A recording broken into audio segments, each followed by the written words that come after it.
eu queria começar aqui a falar com vocês hoje um pouquinho a respeito de um assunto que eu acho muito importante a gente tratar.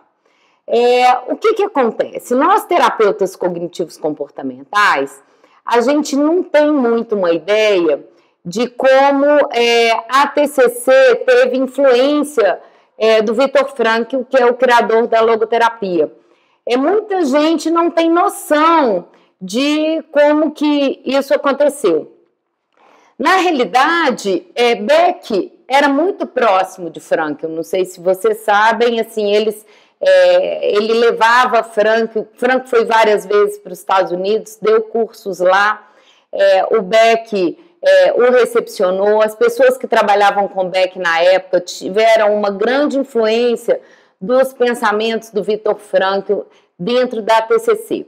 O que acontece hoje é que nós, terapeutas cognitivos comportamentais, muitas vezes entenderem a TCC como uma terapia voltada para técnicas, como uma terapia que fala sobre técnicas terapêuticas. Com frequência, eu vejo nos grupos que eu participo, de WhatsApp e tudo mais, as pessoas pedindo, eu queria uma técnica para resolver esse problema, eu quero uma outra técnica para resolver esse problema. Então fica parecendo que a TCC é uma terapia que só tem uma fundamentação baseada em técnicas e somente isso. Não é bem assim. Na realidade, eu, alguns anos atrás, em 2015, eu tive numa conferência nos Estados Unidos, da APA, da Associação Americana de Psicologia, e aí eu pude assistir uma conferência do Beck. Na época, foi até uma videoconferência, mas o pessoal estava fazendo as perguntas lá, momentâneas para ele e tudo mais, e ele contou um caso de uma paciente que ele estava atendendo e a paciente estava deprimida, e ele foi contando a intervenção que ele fez com aquela paciente e foi falando sobre o que estava acontecendo, que a paciente estava reclamando, que ela não estava vendo sentido de vida, e ele foi fazendo toda uma intervenção com ela, e no final ele contava o que tinha dado, eu não me lembro direito, mas ele tinha mandado ela fazer uma coisa que ela gostava, se não me engano era cozinhar alguma coisa, e aí aquilo ali que eles combinaram dentro do processo terapêutico, depois mais tarde virou uma ONG, e essa pessoa criou um sentido em cima daquilo. Aí uma das pessoas que estava na plateia na época chegou e perguntou, Dr. Beck, o senhor considera que o senhor fez uma intervenção existencial humanista? E aí o Beck riu e naturalmente falou, é claro. E aí ele falou, mas o senhor considera que o senhor é um existencial humanista? Ele falou, claro que sim. Então, é uma coisa interessante, porque a gente tem uma ideia, mas como assim? As pessoas na hora, o auditório todo riu, todo mundo levou na brincadeira, como assim? Beck é o criador da terapia cognitivo-comportamental. Como assim Beck, que é o criador da terapia cognitivo-comportamental, está dizendo que ele é um existencial humanista? Foi a sensação que as pessoas tiveram. E ele respondeu muito naturalmente, assim, como quem diz, mas né, era o que era de se esperar, de uma certa forma. Então, por que eu estou aqui hoje? Eu estou aqui para poder trazer para vocês um pouquinho disso. As pessoas mais ligadas a Beck, aqueles da TCC mais antigo, os mais antigos da TCC, que aprenderam com Beck diretamente, que tiveram uma influência direta com Beck, todos esses profissionais, eles tiveram uma influência muito grande do Viktor Frankl. Beck levava Viktor Frankl para os Estados Unidos e as pessoas tiveram essa experiência com ele. Mas aí a gente pergunta, mas quem é Viktor Frankl? Né? Muitos da TCC não sabem. Então, quem que é Viktor Frankl? O que é que Viktor Frankl tem a ver com Beck? Mas não são dois pensadores diferentes, não são duas pessoas falando de um tipo de psicoterapia diferente. O que os dois, na realidade, eles têm relação? Como que isso acontece? Bem, Frankl é um psiquiatra austríaco que passou pelo campo de concentração e que tem um dos livros mais bonitos que eu já li e que eu acho que todo mundo que está me assistindo hoje deveria ler. porque eu acho que é um livro assim de um cuidado com o ser humano lindíssimo. E o livro chama Em Busca de Sentido, e ele vai falar nesse livro um pouco da experiência dele como prisioneiro de um campo de concentração. Então, ele viveu 3 anos, ele passou por 3 anos por campos de concentração e acho que por último foi Auschwitz. E ele vai falando sobre a experiência dele como prisioneiro, mas também com os colegas dele dentro do campo de concentração. Por que é que alguns dos colegas deles e algumas dessas pessoas, elas acabavam cometendo suicídio lá dentro e por que outras não? E aí foi fazendo essa pesquisa com um e outro ali, ele mesmo pesquisa, mas ele como pessoa que estava vivendo o mesmo problema dessas outras pessoas também. Então, ele também era um dos pesquisados, ele próprio. E ele foi fazendo essas perguntas e questionando. Então, tem até uma entrevista dele na internet muito bacana, uma entrevista de mais ou menos 28 minutos, que é uma entrevista muito boa, acho que da década de 80, mas que eu acho que quem não conhece Frankl deveria assistir. Traz um bocado de conteúdo interessante. Mas o que é interessante disso tudo? Assim, o Frankl ele vai falar muito sobre a importância do sentido, a importância do significado. Então, o que ele vai comentar lá nesse livro dele? Ele vai falar sobre o que fazia com que algumas pessoas tivessem comportamentos diferentes dentro de uma situação igual. Então, por que é que algumas pessoas tentavam suicídio, enquanto que outras tinham uma perspectiva de sair de lá? Então, ele percebeu que aquelas pessoas que elas tinham sentido de vida, elas estavam orientadas ao futuro, ou seja, elas tinham uma esperança de sair do campo de concentração. Elas estavam vendo um futuro. Apesar daquela situação ser ruim, elas tinham uma perspectiva de futuro positiva.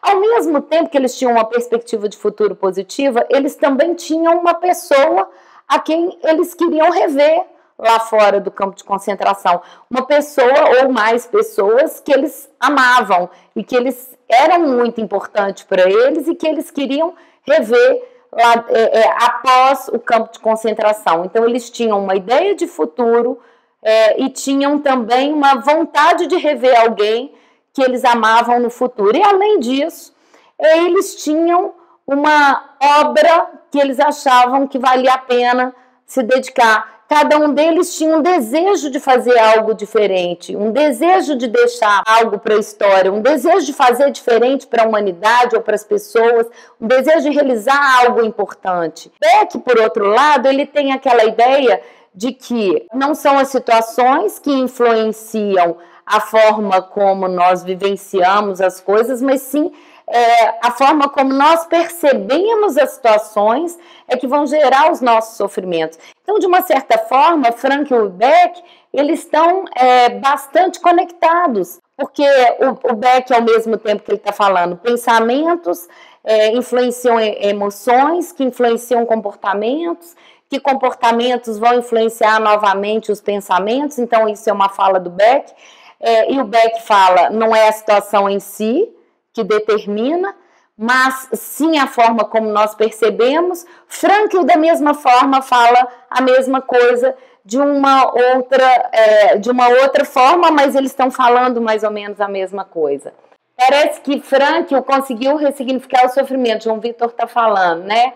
Isso tem a ver com a baixa vulnerabilidade? Na realidade, João Vitor, o que acontece? O Frankl, ele entende o seguinte, que independente da situação que você está vivendo, ela pode ser uma situação de grande sofrimento, mas independente dessa situação, ela tem um grande sofrimento, a forma que você vai entender esse sofrimento, ela vai fazer toda a diferença. Então, se você encontrar significado e sentido no seu sofrimento, você vai ressignificar o seu sofrimento e com isso você vai encontrar sentido e isso para você pode trazer inclusive alegria. Então, você mesmo diante de um sofrimento, você pode ter alegria. E não é incomum a gente ver pessoas que passaram por situações de sofrimento grandes, pessoas perderam perna, braço e tudo mais, e dizerem, olha, mas depois que eu passei por essa experiência, minha vida é muito melhor. A vida é melhor porque ela ressignificou. Então, a gente está dizendo, a questão da vulnerabilidade cognitiva, ela se dá com relação ao seguinte, a vulnerabilidade cognitiva, ela tem relação com o estresse. Então, por exemplo, uma pessoa que ela tem uma baixa vulnerabilidade, ela vai precisar de um estresse muito grande para ela ter um transtorno, ela entrar numa depressão, ela ter um problema psíquico mais grave. E se ela, no entanto, aquelas pessoas que têm uma alta vulnerabilidade, ela precisa de um pequeno estresse para ela ter um sofrimento emocional muito grande. Então, vamos entender isso um pouquinho. Vamos dizer uma pessoa que ela entra em sofrimento por conta de uma piadinha que uma colega fez dela, ou uma amiga fez dela, ela entra num sofrimento, ela pensa em se matar por causa disso, ou seja, ela tem uma vulnerabilidade elevadíssima. Então, bastou um pequeno coisa para ela, bastou um pequeno gatilho para ela ativar. Enquanto que outras, para aquela mesma coisa acontecer, ela vai precisar passar por um acidente trágico, muito forte, e aí isso vai ativar o gatilho dela. Então, a questão da vulnerabilidade, uma pessoa com uma baixa vulnerabilidade, ela precisa de um estresse muito grande, uma pessoa com alta vulnerabilidade, ela precisa de um estresse pequeno. Mas, de qualquer forma, independente dessa vulnerabilidade, a forma como nós ressignificamos a vulnerabilidade, ou seja, qual o sentido nós damos a essa vulnerabilidade? Se a gente tem uma alta vulnerabilidade, por exemplo, se a gente der significado à nossa vulnerabilidade, der significado àquele estresse que a gente está passando, der significado àquele problema que nós estamos passando naquele momento, nós vamos resolver isso de uma forma mais rápida. Então, o terapeuta cognitivo-comportamental, que ele leu Frankl, que ele tem uma visão mais profunda de Frankl, ele vai ajudar muito mais o paciente dele, porque ele vai ter uma visão mais humana do paciente dele, ele vai ter uma visão mais profunda. Beck tem uma coisa muito legal, que ele estruturou um processo terapêutico. Então, a terapia cognitivo-comportamental, ela é uma terapia muito estruturada, ela é muito organizada. E isso é muito bom, porque você tem as ferramentas, você usa as ferramentas. Beck e Frankl, os dois usam que é o questionamento socrático. O questionamento socrático é a base terapêutica das duas terapias. Que é o quê? É o questionar o paciente de forma que ele possa ressignificar. Só que Beck faz isso de uma forma mais estruturada. Ele dá uns caminhozinhos de como fazer. E Frankl, ele dá a base filosófica de aonde a gente precisa chegar, como a gente precisa chegar. Então, se a gente entender que Beck dá um bocado de ferramenta e Frankl dá pra gente a filosofia e como a gente vai fazer para ajudar o paciente aonde a gente precisa chegar, isso vai fazer toda a diferença para o nosso paciente, né? E para as pessoas que estão em sofrimento. Então, a terapia cognitivo-comportamental, ela é organizada, ela é sistematizada, ela traz toda uma série de ferramentas. E a logoterapia, ela vai trazer um embasamento filosófico muito importante e muito relevante para aquilo que nós estamos fazendo. Tanto Beck como Frankl, eles falam em dar um novo significado. O Frankl, ele vai falar de dar o significado ao sofrimento, o que é importantíssimo. Então, nós temos muitas coisas aqui que são importantes. Vou ver aqui mais uma perguntinha aqui. A Miriam está dizendo que gostaria que abordasse a questão do sentido de vida na velhice. Miriam, é bem interessante isso, né? A pessoa mais velha, ela muda um bocado as metas dela. Ela vai fazer uma série de coisas no decorrer da vida dela, enquanto ela é jovem. No momento da velhice, ela vai parar de trabalhar. E muitas das pessoas, elas estão voltadas para o significado muito com relação ao trabalho. E, na realidade, elas podem ressignificar com as pessoas à volta dela, com os relacionamentos, cuidar daqueles que estão mais próximos, né? Os idosos, eles podem criar significado e ter significado em ajudar a cuidar do neto, a dar valores para os netos, a trazer outras coisas importantes para as pessoas mais jovens, a trazer experiência de vida deles para os mais jovens. Isso gera significado. Então, as pessoas, ela pode ter perdido o trabalho, mas ela não perdeu a funcionalidade dela. Mesmo até pessoas que já estão com problemas, às vezes iniciando um quadro de demência e tudo mais,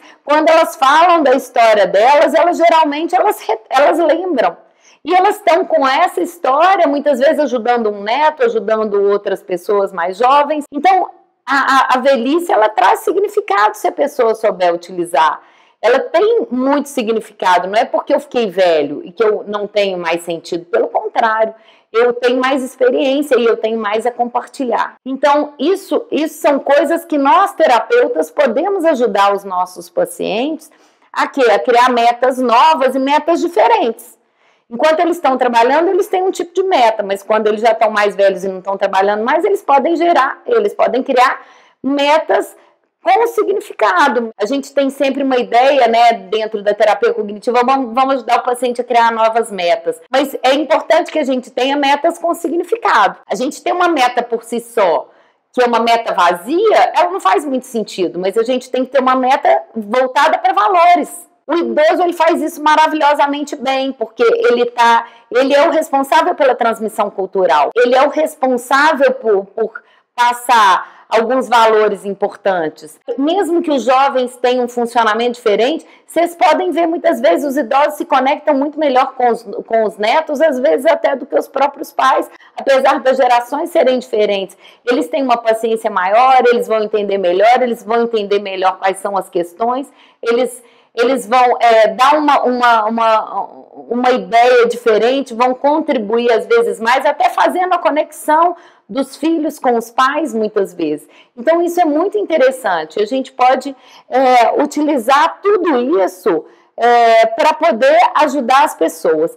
Então, olha só, algumas coisas que eu acho que são importantes a gente falar e que eu acho que é bem bacana. Por exemplo, o Beck, ele tem os inventários de depressão, ele tem o inventário de ansiedade, ele tem o inventário de desesperança. Para mim, aquele inventário de desesperança, ele está muito voltado para as ideias de Frankl. Ele tem lá por dentro, porque ele está falando sobre aquilo que gera esperança e uma esperança para o futuro. E Frankl fala sobre as pessoas que cometem suicídio, elas estão desesperançadas com relação ao futuro. Então, os dois estão falando as mesmas coisas e estão usando coisas semelhantes. O Beck vai lá, estrutura isso, organiza, faz um teste, valida um teste para poder avaliar a gravidade daquele paciente ou não. Mas o Frankl está dizendo que um paciente desesperançado, ele vai ter mais chances de ter algum problema de alguma coisa, de atentar contra a própria vida, vamos dizer assim. Então, tem algumas coisas que são importantes, que eu acho assim, que a gente não pode deixar de falar. Beck fala muito da tríade cognitiva. Então, ele fala que quando a gente está em sofrimento, uma pessoa está em depressão, por exemplo, ela tem pensamentos distorcidos com relação a ela própria, ou seja, o eu dela, com relação ao mundo à volta dela, ou seja, como ela enxerga as pessoas à volta dela, como ela acha que as pessoas enxergam ela e como ela vê o mundo à volta, ou a leitura que ela faz de mundo. Mulheres são assim, homens são assado, a fulana não vai gostar disso, se eu disser isso para fulano não vai gostar. Então é a ideia que ela tem de aceitação das pessoas com relação a ela. E a ideia, e ela fala também de futuro. E a gente está vendo, Frankl tem uma coisa muito semelhante, porque quando ele está dizendo, quando a pessoa ela tem um sentido de vida, e o sentido de vida dela está ligado para algo que ela quer produzir, ou que ela quer fazer, para dar ao mundo, então ela está dizendo, algo que eu tenho para oferecer ao mundo, e ela está também, ao mesmo tempo, olhando para as pessoas que ela ama por outro lado, e, por outro lado, ela tem uma perspectiva com relação ao futuro. Então, nós estamos falando de coisas parecidas. Então, as distorções também são semelhantes. Frankl fala sobre o eu também, e sobre as distorções com relação ao eu, e as distorções com relação ao mundo também. Ele também fala isso, da mesma forma. Então, é muito interessante porque as linguagens são muito parecidas, só que a forma de falar é diferente, ou seja, os termos técnicos são diferentes, mas são os termos técnicos. Então, se nós, por exemplo, formos lá beber um pouquinho na fonte do Frankl, trouxermos para a terapia cognitivo-comportamental esses fundamentos baseados em quê? No amor, baseados no futuro, numa visão de perspectiva de futuro, baseados naquilo que eu posso fazer, na minha responsabilidade. Frankl fala muito da minha responsabilidade com o mundo. Então, é muito interessante porque o paciente nosso, quando ele está em sofrimento, por exemplo, ele tem um esquema disfuncional, ele tem crenças disfuncionais, ele está desconectado com os próprios valores dele e ele se vitimiza. E o paciente, quando ele está desconectado com os valores dele e ele se vitimiza, ele está se vendo menos, pior, ele está se vendo incapaz, inadequado, ele está se vendo não amado, ele tá se vendo meio vítima do mundo. E ele não está se vendo um sujeito capaz de fazer algo. E Viktor Frankl fala que a gente precisa desenvolver essa responsabilidade e ajudar que as pessoas se desenvolvam essa coisa de que elas podem fazer diferença e elas estão ali para fazer diferença na vida delas. Se não sou eu que vou fazer, quem é que vai fazer? Ele fala muito sobre isso, né? Não, se não for você, quem é que vai fazer então por você? Isso é uma coisa que a gente precisa ter, essa questão de ver que o que a gente tem para fazer, outra pessoa não vai poder fazer no meu lugar. E eu tenho responsabilidade sobre isso e responsabilidade sobre as pessoas que estão à minha volta. E eu tenho responsabilidade sobre mim, sobre o meu futuro, sobre como eu enxergo as coisas. Então é se reconectar com a sua capacidade de fazer diferença. E fazer diferença dando significado à própria vida. Tem mais alguém aqui? Deixa eu ver. Aqui, olha. Se eu quiser emagrecer, o Lauro, mas não colocar sentido nisso, eu posso falhar na dieta mais fácil? A gente precisa dar significado sempre. Eu brinco muito com os pacientes, muitas vezes, quando eu uso a agenda, que é o Cog Planner, que é a agenda cognitiva que eu criei. No Cog Planner tem um quadro lá, que é um quadro de setores da vida.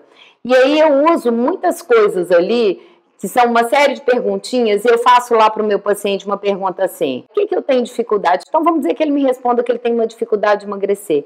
E aí depois eu falo com ele, o que eu poderia fazer para poder resolver essa minha dificuldade? E ele vai lá falando. E depois, o que eu pensaria de mim mesmo se eu fizesse isso? E o que os outros pensariam de mim? É muito interessante, porque quando eu pergunto para ele o que ele pensaria dele se ele se ele tentasse fazer uma dieta, por exemplo, na hora que ele vai falar, peraí, o que eu pensaria de mim? Eu pensaria que eu sou forte, eu pensaria que eu sou capaz, ele já cria um significado ali, porque ele se conecta com o eu dele. Então, é muito interessante que o pra quê, o significado é muito pra quê. Pra que eu vou fazer a dieta? Eu vou fazer a dieta principalmente para eu me sentir competente e capaz e para eu ver que eu dou conta de fazer diferente na minha vida, e para eu ver que eu consigo fazer coisas difíceis e para eu provar para mim mesmo que eu consigo fazer isso. Então, não é só eu quero emagrecer porque eu vou me sentir bem, eu vou emagrecer porque eu vou servir numa roupa, eu tenho um monte de vantagens, isso são vantagens, mas eu vou emagrecer para mim,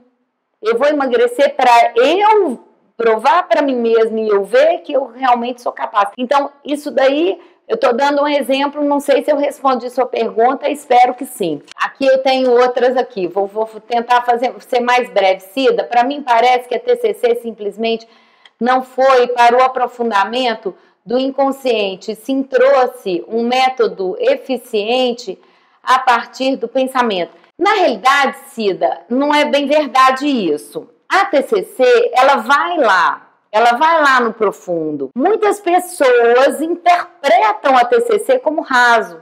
E muitos terapeutas podem interpretar de uma forma rasa. Mas isso não significa que essa é a fundamentação da TCC, porque a TCC não foi fundamentada dessa forma. Na realidade, quando a gente vai para lá, para as crenças do paciente, de onde ele trouxe isso, o que é que aconteceu com ele lá para trás, quando a gente vai para a segunda fase do processo terapêutico, que a gente vai fazer a reestruturação de crenças, a gente não está falando só dos pensamentos automáticos. Os pensamentos automáticos é o nível mais superficial, mas a TCC ela vai aprofundar e ela vai no nível mais profundo, ela vai lá entender de onde ele trouxe essa crença, ele vai entender todo o processo cognitivo, como ele construiu tudo aquilo. Então, ele vai trabalhar isso sim. O inconsciente, ele está vindo à tona. Beck fala que ele não precisa perguntar, fazer interpretações, porque o próprio paciente, ele traz as crenças. Então, as crenças, o pensamento automático, ele está no nível mais superficial, mas o pensamento automático, ele reflete a crença inconsciente. Então, a gente está trabalhando o inconsciente ali o tempo todo com o paciente. E quando a gente faz a reestruturação de crenças, a gente está lá atrás vendo a história infantil do paciente, mas isso é num segundo momento. Primeiro a gente trabalha com os pensamentos mais superficiais, o aqui e agora, o que está acontecendo na vida dele. E num segundo momento a gente vai, e a gente já trabalha já desde o início, a gente já faz uma hipótese cognitiva daquele paciente, a gente já faz ali uma conceituação cognitiva de como aquele paciente está funcionando, o que é que a gente imagina, à medida que vai confirmando, a gente vai mostrando aquilo para o paciente, ele vai se apropriando do processo e vai entendendo como aquilo ali foi, inclusive, construído. Então, é bem profundo o trabalho que a gente faz, porque é um trabalho de ressignificação de crenças, é um trabalho de ressignificação de tudo isso. O que é que eu estou falando um pouco aqui? É que muitas vezes essa ressignificação, ela é feita, mas muitas vezes as pessoas não falam muito profundamente a respeito do sentido, do significado, que são coisas extremamente importantes. Então, se o paciente ele não tem uma conexão, muitas vezes, com aquilo que gera sentido e significado para ele, a terapia vai ficar um pouco mais rasa. Mas isso não significa que ele não esteja trabalhando coisas inconscientes, profundas, e as crenças inconscientes dele sobre ele mesmo. Apenas ele não está entrando em contato, às vezes, com algo que gera um pouco mais do sentido e significado, que é o pra quê. O pra quê tá lá, o pra quê fazer isso, o pra quê fazer aquilo.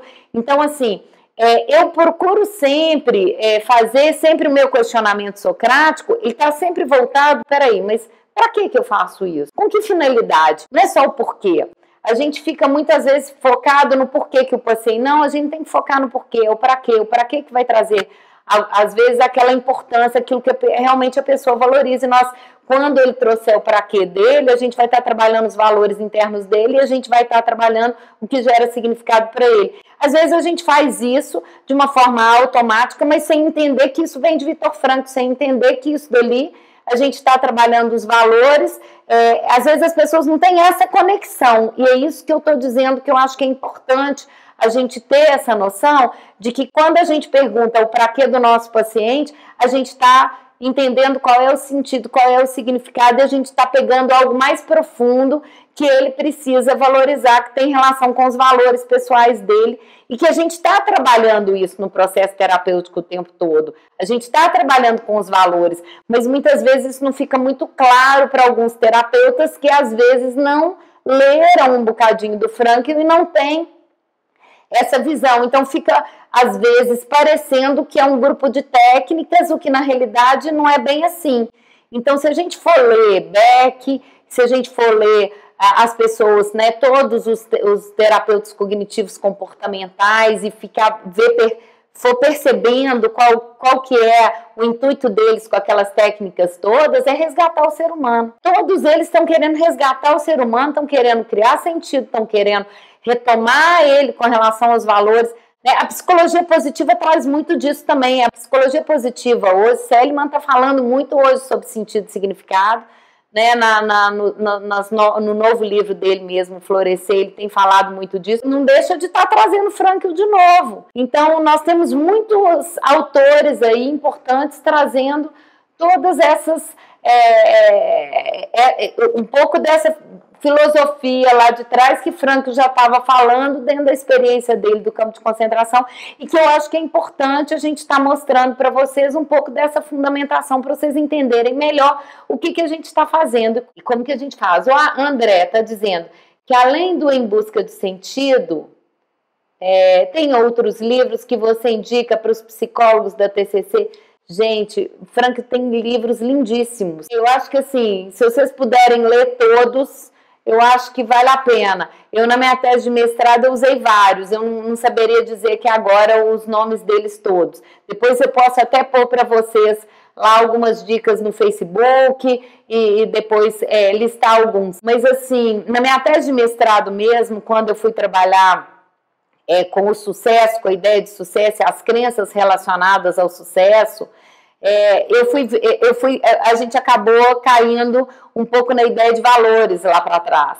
Então, o que as pessoas querem, na realidade, elas estão buscando valores. A ideia de sucesso, ela está muito conectada com isso hoje em dia, não mais com dinheiro, poder e status, como a gente tem a ideia que é. Então, assim, nós precisamos resgatar. E precisamos resgatar essa bibliografia toda aí. Eu espero que vocês tenham gostado.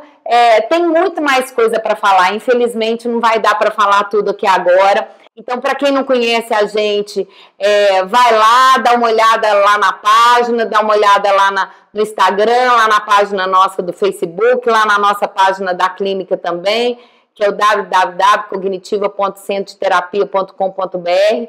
E tem a minha página também, que é o www.renataborja.com.br. Tem muito vídeo, tem muito texto. Quem quiser ler, tem muita coisa lá. Eu acho que vai ajudar vocês aí. Na realidade, para mim, só para terminar, eu acho que a TCC e a logoterapia, elas são complementares. E eu acho que todo terapeuta cognitivo comportamental precisa ler um pouquinho mais da logoterapia, um pouquinho mais de Viktor Frankl, pode ter contato também com a psicologia positiva hoje, que está trazendo isso, que é muito bacana também. Então eu acho que isso são ferramentas importantes, né, que a gente pode trazer para o nosso trabalho hoje em dia.